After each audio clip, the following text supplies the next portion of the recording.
president of Egypt at the time, Gamal Abdel Nasser, did something that changed the Middle East. He closed the Strait of Tiran. This narrow passage of water, located in the south of the Red Sea. And they actually blocked the Strait of Tiran and actually didn't let any Israeli ship or international ship get to the port of Eilat, which is the southern part of Israel.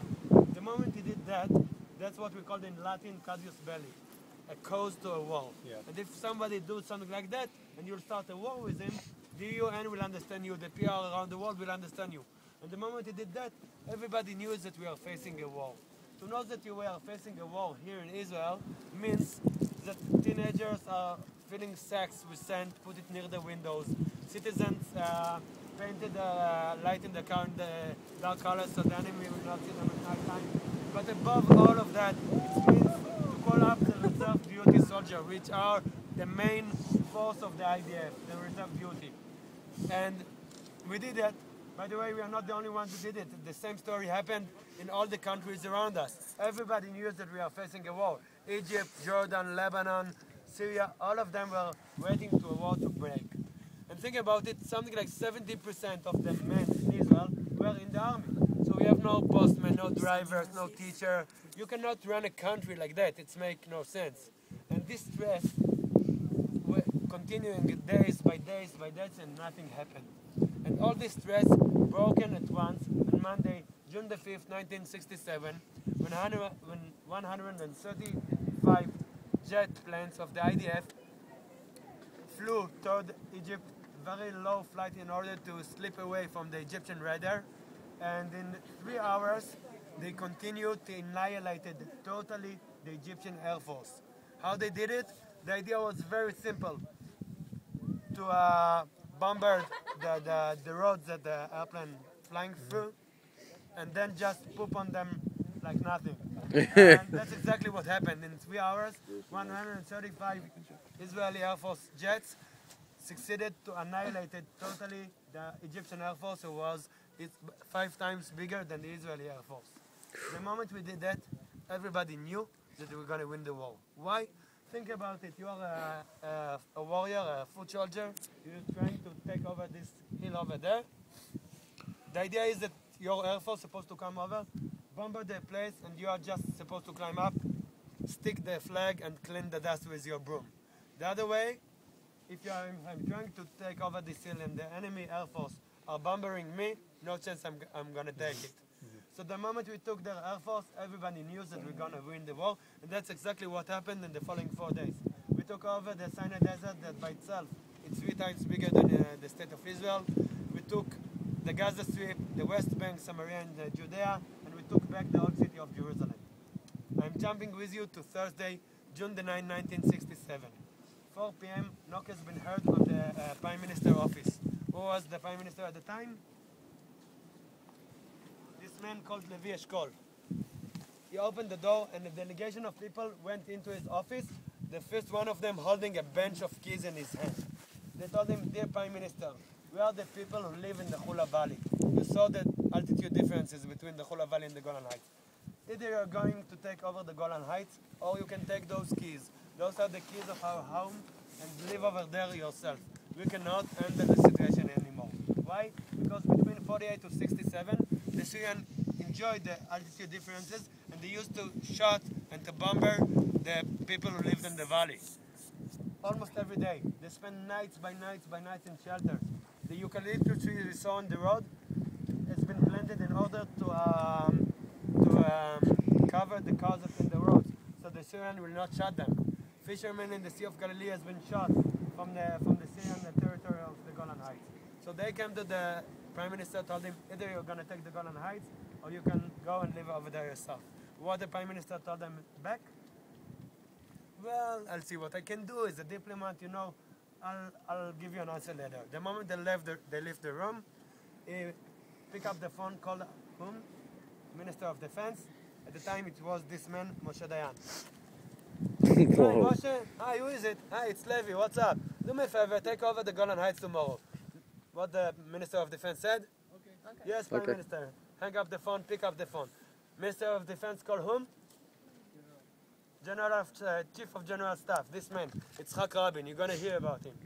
used to be Chief of General Staff during the 6-Day War. Yitzhak, hi, it's Moshe. What's up, Moshe? We are winning. We are in a great victory. What's going on? Well, I just spoke to Levi. He told me to take over the Golan Heights. Yitzhak Rabin, Chief of General Staff, said, Okay. no fucking way. Ladies and gentlemen, Yitzhak Rabin used to be a warrior since he was 16 years old. In the underground against the Brits and later on in the IDF. He knew that in the Golan Heights, the Syrians have 3 lines of defense. The first one is where the border between Israel and Syria located now, which is the houses that you can see over there.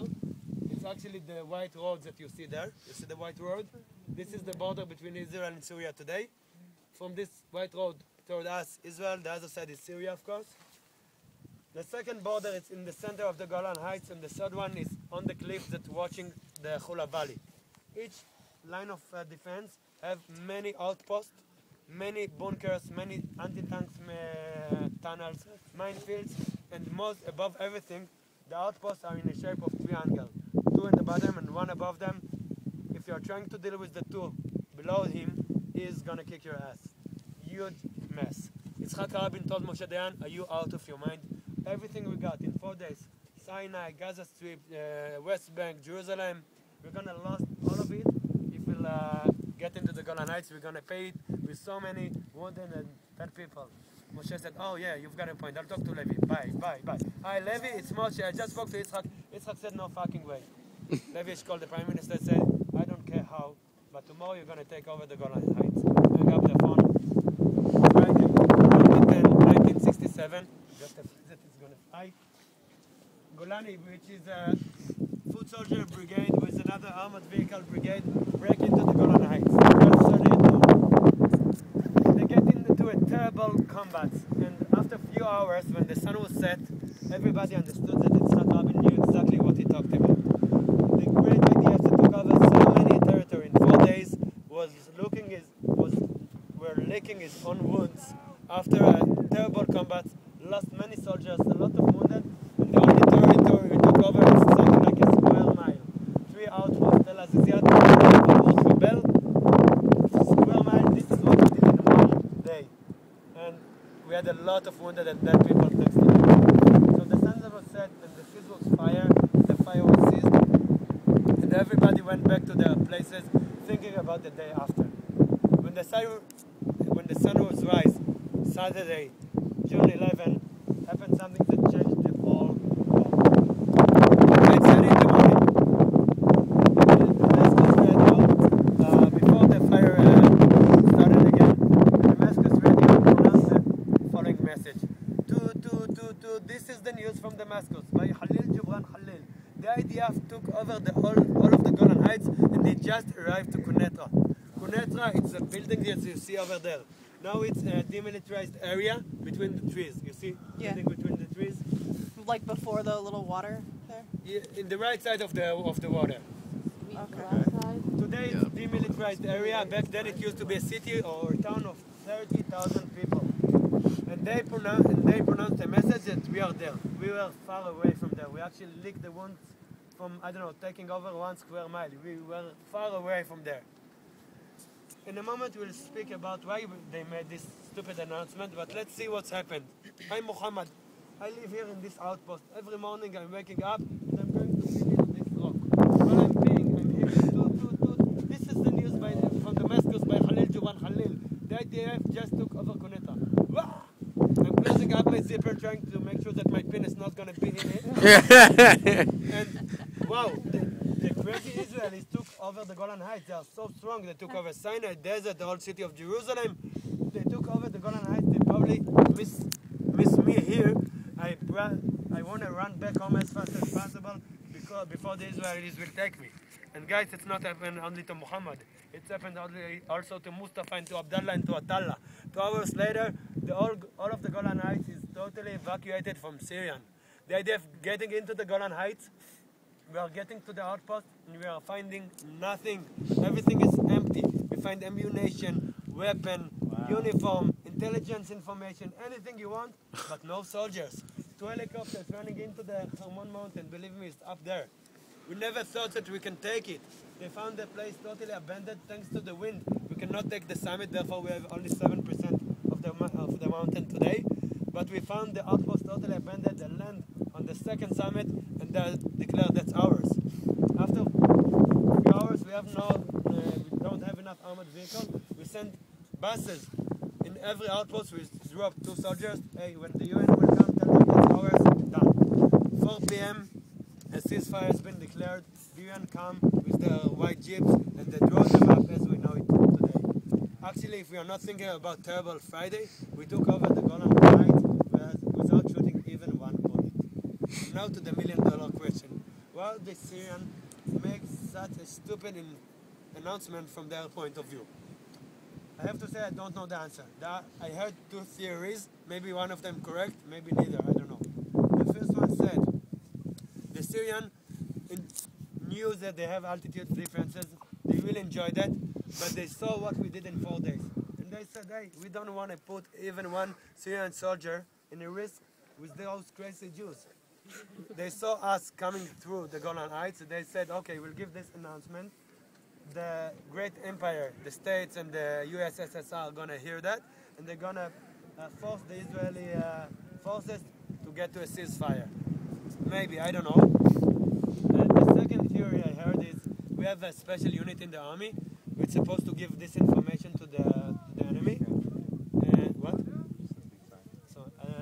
So those special units has been created in 65, 2 years before the 6-Day War.